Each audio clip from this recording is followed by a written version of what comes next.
ito. Kasi remember, for me, at least being in charge of the overall budget, you have to make sure that the departments are able to operate. 'Di ba? Hindi naman pwedeng unreasonable. Ngayon, kung may reklamo ka dun sa namumuno, ibang usapan yon.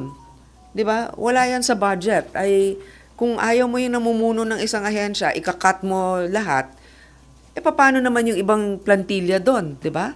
So, that is not for us to change the leadership of let's say an underperforming or maybe a head of an agency. Sa executive 'yun eh, 'di ba? So, basta ito, nakikita lang namin paano sila makakapagtrabaho. O, ito yung pera na kailangan nila. Pag binabaan pa natin, medyo mahirapan na. Pero nasa isip na natin na hindi nakatali lamang sa budget ang pagiging epektibo ng isang ahensya.